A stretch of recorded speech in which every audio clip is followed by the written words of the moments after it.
Encore un petit sujet, mais complètement différent. Vous allez dire que je suis embêtant aujourd'hui. Je ne comprends pas qu'est-ce qui se passe dans le monde du camping-car. Voilà.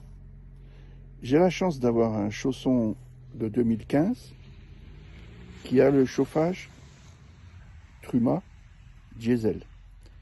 Donc, 2015, ça fait déjà 10 ans.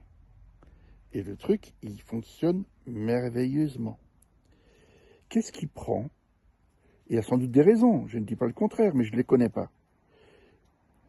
Qu'est-ce qui se passe dans la tête des constructeurs de camping-cars pour continuer à mettre dans 90% des cas, dans les nouveaux, du Truma gaz?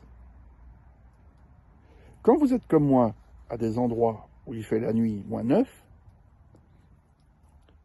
le gaz, il ne va pas tenir longtemps. Sur des sites un peu isolés, vos 2 bouteilles, elles vont aller vite si vous voulez rester un petit mois en vacances, tranquille, retraité, tout bien. Vous ne pouvez pas.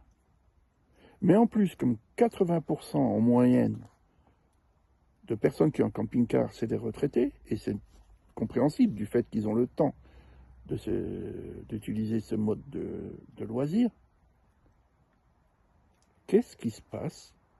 Pourquoi les constructeurs continuent le gaz? J'ai la chance d'aller au dernier salon VLD de Paris, à Bourget. Et là, j'ai demandé aux constructeurs, ils sont au gaz, pour la plupart. Et quelques modèles gasoil. Mais le prix est presque le même. Donc, je ne comprends pas du tout pourquoi on est toujours au gaz avec 2 bouteilles de 13 kilos chacune, minimum. Et je vais même plus loin. Bon, je vais vous le dire en aparté, mais j'ai pris un nouveau camping-car au salon. Un rapido, pour pas le dire. Et j'aurais dit, qu'est-ce que vous avez comme modèle qui a gasoil et aussi frigidaire en électrique? Parce que maintenant, avec le lithium et les 300 ampères, les 400 ampères de batterie, c'est devenu beaucoup plus courant et pas très cher. Qu'est-ce qu'on a encore besoin de celui-là au gaz qui fait même pas bien du froid? Vous savez qu'est-ce qu'ils m'ont répondu? Ils avaient un modèle. Ils m'ont présenté, c'était il me semble des mémoires, oui c'est celui-là, c'est le C, non c'est le I pour intégral, 86C compact. Ben lui il a les 2. Voilà. Donc un modèle sur tout l'ensemble de ce qu'il fabrique, c'est quand même pas beaucoup. Et j'ai été tenu de le prendre parce que, d'abord, bon, il est bien, faut pas se mentir, mais quand même, c'est hyper pratique, quoi. On ne fait rien, on fait le plein à l'essence et puis c'est fini. Et puis les batteries, elles se rechargent. Vous savez, grâce à des personnes sur les sites YouTube, ben, ils m'ont fait connaître le chargeur EcoFlow.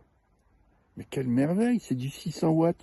Sauf que quand vous avez une batterie nomade, en plus de votre batterie lithium, la batterie lithium recharge aussi. Moi, elle fait du 400 watts. Donc, j'ai d'un côté 800 watts de recharge sur l'EcoFlow, mais 400 watts de recharge sur la lithium de la batterie du camping-car. 1200 watts heure.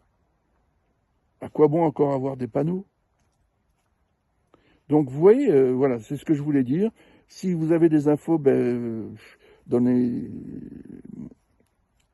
s'il vous plaît, ça me ferait plaisir que je dorme plus intelligent ce soir. Et puis, je vous souhaite une bonne journée, santé, et à très vite. Bisous.